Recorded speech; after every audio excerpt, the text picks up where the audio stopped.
Modern records don't use big horns, so how does that work? Well, modern record players are a little bit more digital. Instead of a horn, it's a speaker, and instead of a flimsy balloon, it's a copper coil vibrating in between two magnets. As the copper coil moves between the two magnets, it makes electricity that goes to a speaker, creating sound. But it's the 80s, and only losers use vinyl anymore. The cassette tape. Now, what sort of sorcery is used to put Michael Jackson into this measly piece of black Scotch tape? Magnets. The answer is magnets. In fact, the actual process is kind of just a futuristic magnetic version of a vinyl. Step 1. Record some music. Say you're Michael Jackson. As Michael Jackson, you aren't going to sing into some big horn. You're going to sing into a microphone. But how can a microphone capture your hee-hees and ha-has? Well, let's get it open. Inside of the microphone, you'll find a diaphragm that vibrates when you speak into it, just like the balloon. The diaphragm is either connected to a copper coil, kind of like the record player where the sound vibrates the coil, sending different strengths of electricity, or the diaphragm is connected to a capacitor, which is basically just a fancy plate. As you speak, the diaphragm moves, and this vibration changes the distance, causing a change in stored energy, resulting again in different strengths of electricity. Step 2.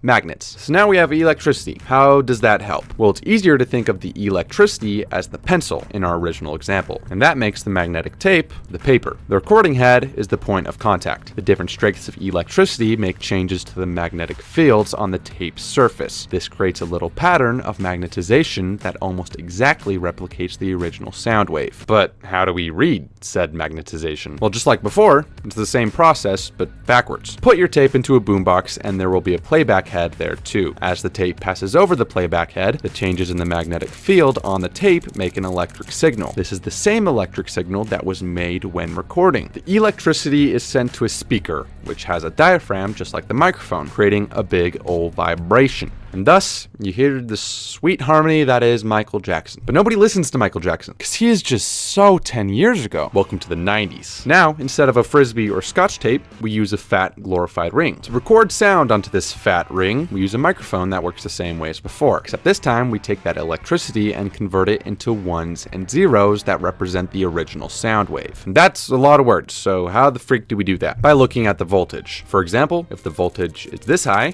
we give it a 1. If it's this low, we give it a 0. Now, using a teeny laser, we put these ones and zeros on a disc, where pit represents a 1, and an untouched land represents a 0. But these pits and lands are so small, the disc seems smooth. Now, if you put this disc into your crusty 1992 Honda Accord, it's going to read it, also with a laser. This laser bounces off the CD. If there's a pit, it bounces a bit differently and writes down a 1. If there's a land, it bounces the same and writes down a 0. But how do these ones and zeros magically become music? Again, same thing but backwards. And all that information is actually not free. It's going to cost you 1 subscribe